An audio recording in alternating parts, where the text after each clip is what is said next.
One of the reasons we are so optimistic about what will happen in November is that we really have been able to maintain ourselves as a unified party.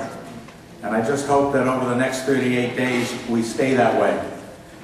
One of the reasons we were able to stay unified is that we had a bunch of great candidates, smart candidates, solid Republican candidates running in our primaries.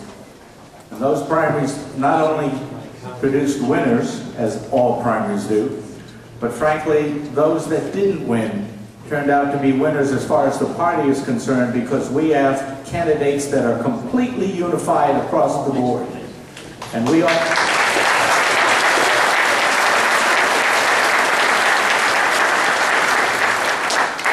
to first of all thank them for that, and secondly remind those of us who were supporters of those who didn't win, and those that we know were supporters of those that didn't win, that we are coming together and that we will stand together in November. I'd like to start introducing some of the major candidates, to spend a few moments to address you up here. The winner of the primary, the Republican primary in Congressional District number 1, the former mayor of Manchester, Frank Guinta.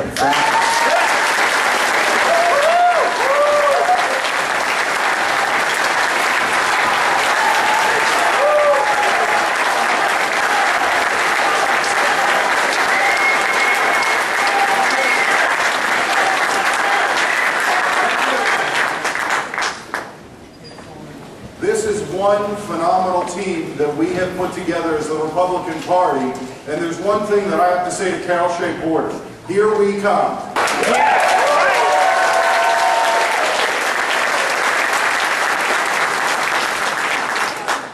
I am so privileged to be the nominee for the 1st Congressional District, and I want to say a couple of things about the gentleman who ran in that campaign. We had people who ran, who put their name on a ballot because of passion and conviction, because they wanted to see a different country, a different America.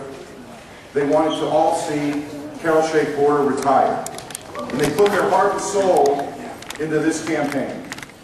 And I was privileged to be part of a great, great group of people that not only made those candidates stronger, but made me stronger. And I particularly want to thank both Sean Mahoney and Rich Ashew for joining our campaign.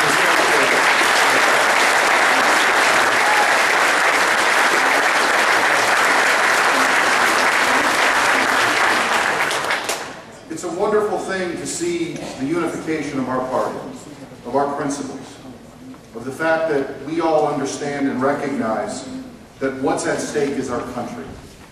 What is at stake is our country.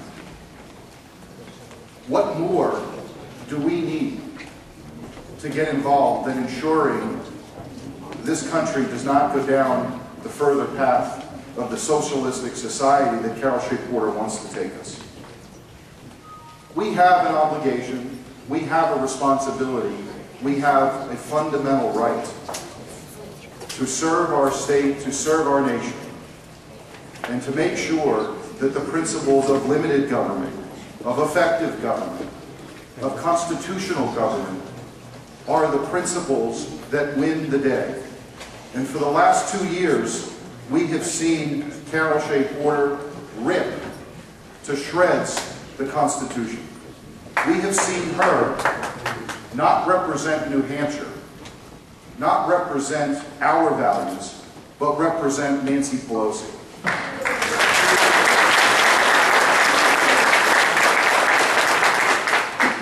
And I can tell you that when I go to Washington, I go with an army of New Hampshire constituents who will always come first.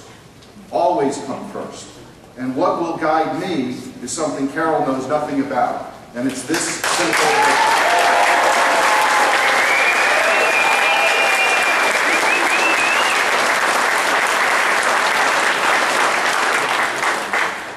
Back in 2005, when I decided to put my name on a ballot to run against a guy named Bob Baines, not many people gave me a shot to win.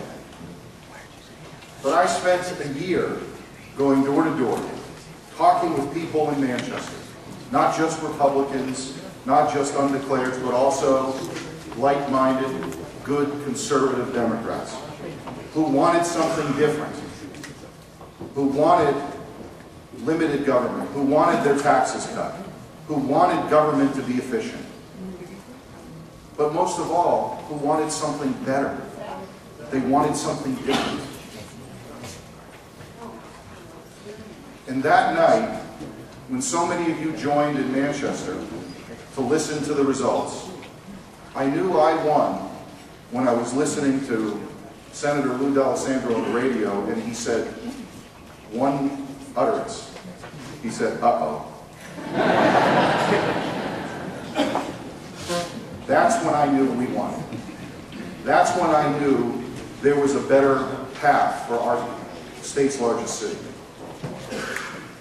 We won that election by 534 votes because we outworked the Democratic Party, we outworked the incumbent Democrat mayor, and we're going to do the same thing again this year. 5 more weeks, ladies and gentlemen. We take back our state, we take back our country, we send not just Nancy Pelosi home, but Carol Shea Porter, Paul Hodes, and John Lynch.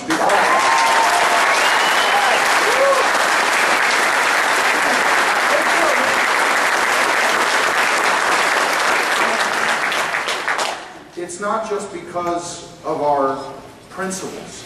It's not just because of our willingness to work.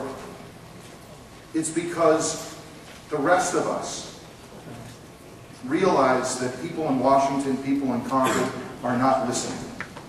They are not listening. And people in our state and our country are desperately seeking new leadership, desperately seeking a conservative movement, desperately seeking something better than what Carol Shea Porter has to offer. This is a time not just for our party, but this is a time for leadership in our country. I am so proud to be a Republican. I am so proud to be the nominee in the 1st Congressional District. I look forward to serving your interests in Washington. And I look forward to making sure Carol Shea Porter understands the term limit. Thank you all very much.